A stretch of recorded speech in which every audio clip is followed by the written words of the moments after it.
First of all, I'm always a long-term believer in Bitcoin. That has never changed, and it's not going to change with Yes. capital market changes, because I think the fundamental value proposition of Bitcoin has never changed. It is the only format of decentralized money that is not being controlled by anyone, any government, any entity, and it's open. It's open source. It's transparent. It's resilient. It has lived. For more than almost 10 years now, right? So actually more than 10 years now. So that has never changed, and it's not going to change with the current situation in the industry to actually emphasize the value of Bitcoin as a decentralized network, because the failure of FTX is not the failure of crypto, not the failure of a decentralized network. It's a failure of centralization. So I think actually stress the value and the uniqueness of it. So I think there are always obviously various reasons that contributed to the price volatility of it, and there are different theories. But what I believe are contributing to it are absolutely number one. There's macro economy and capital market movement that drives some of the money in and out, and more importantly, because in crypto. Because of the inflow of big institutional money between 2020 and 21, and there's a lot of leverage actually in the system that is not really transparent to any single participant when there's a large washout of that leverage in the system. You end up having a lot of forced sale of Bitcoin, which I think drive down the price, which was basically driven up by leverage ahead of the natural curve of demand. But I do think that the authentic need for Bitcoin as the solid and sound, honest money is still there, and it's actually on it, quietly developing, and it will continue to develop. I do see that will come gradually, country by country. I think that we've seen that previously in UK. It's coming in Canada. I won't be surprised if more countries actually come out with those type of requirements, particularly for retail customers. At OKCoin, we don't offer leveraged product. It's just simple buy and sell for crypto, and also DeFi earn for crypto that's connect to decentralized protocols. And again, I think going back to what we have experienced so far in the industry this year, which was very brutal and was unfortunate, a lot of people actually lost money. I think there's a lot of failure in the industry, again, related to centralization. And I think the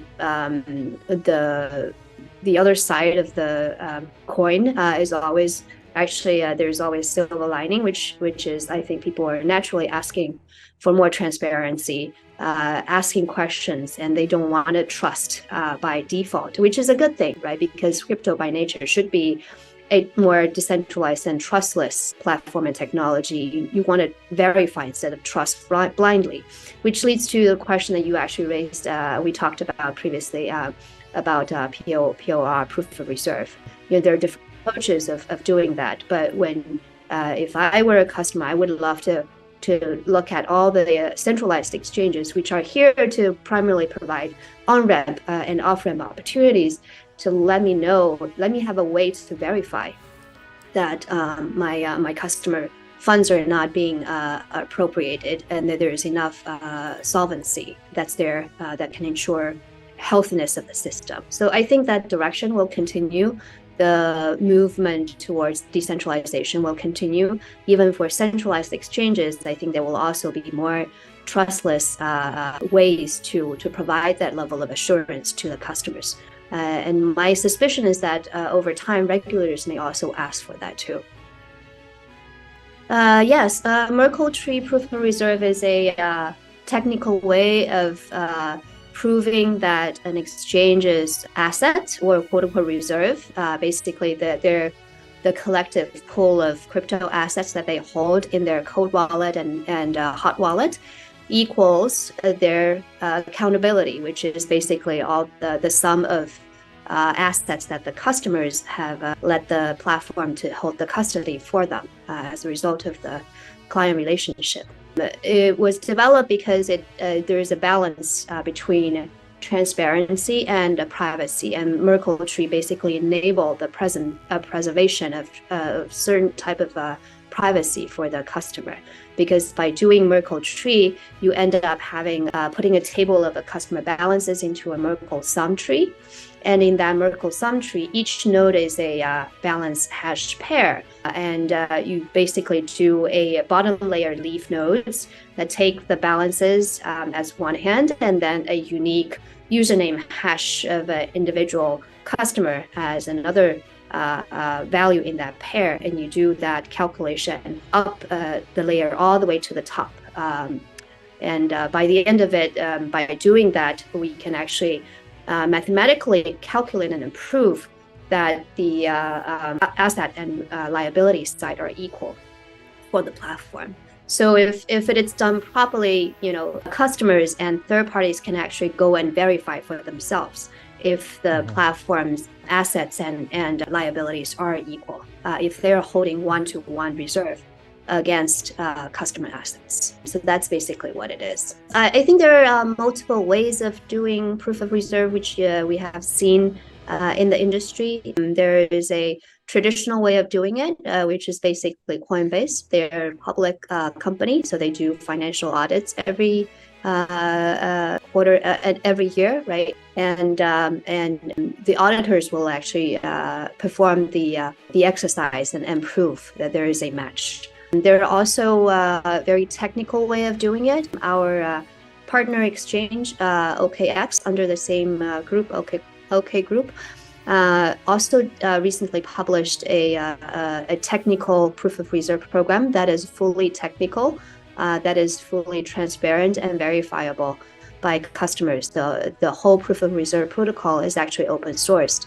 Anyone who is interested in and can actually perform that can follow the procedure guidance and basically do the proof of reserve exercise and prove that the assets and liabilities are matched. And there are also a hybrid approach where some of the platforms, they would have a third-party auditor conduct a Merkle tree proof of reserve, but the auditor would actually conduct that exercise and provide that data to customers. In my point of view, I think the direction that the whole industry would and should be going is a more trustless system, which can be enhanced by third-party auditor, but not the vice versa. Because if you have a third-party auditor, if you fully rely on third-party auditor, we may end up in an Enron situation where the auditor is corrupted or the process is corrupted. But if we always strive for a more transparency on-chain, a trustless program on-chain, everyone can go and verify, can go look for bugs, can see if what is claimed to be is actually true, then there's less room for being evil, right? You cannot be evil because it's all on-chain, it's all public. Yeah. I don't think we have a perfect solution yet, because I think even for OKX, who has done its own POR that is fully online, I think there's still some privacy versus transparency trade-off that is still being worked on. But I think that is the direction to go. I try to rely on technology, but then also enhance it with third-party auditor. Here. I cannot really speak for FTX situation based on what I've seen in the social media. It sounds like some of the wire instructions that customers received from FTX actually explicitly list Alameda as a recipient bank. So I actually didn't know why customers didn't notice that, or no one actually raised the red flag there. But if let's assume that a customer choose a centralized exchange, and they receive the funding instruction that basically also has the name of that central exchange, put it into that central exchange's wallet. Unless that central exchange disclose the on-chain wallet address where they hold all of their assets, customer assets. I'm talking about crypto assets. Yes. Unless they expose those wallet address for everyone to monitor, customers would not know whether the exchange is actually moving those assets to a different place, whether they're using it for other purposes. Customers would not know, right? That's the whole purpose of asking for more transparency. And that's also why when you look at some of the proof of reserve exercise there, some exchanges disclose the addresses, some does not. Mm-hmm. Some disclose more, some disclose less. Obviously, there's also a debate between more transparency versus privacy versus the risk of security. But arguably, from a transparency perspective, the more addresses you disclose, the more transparency there is, the less risk that that exchange or that central player may misuse or misappropriate the customer funds without customer instruction. And also the cadence of POR also matters. The cadence of proof of reserve program also matters. If you do it annually,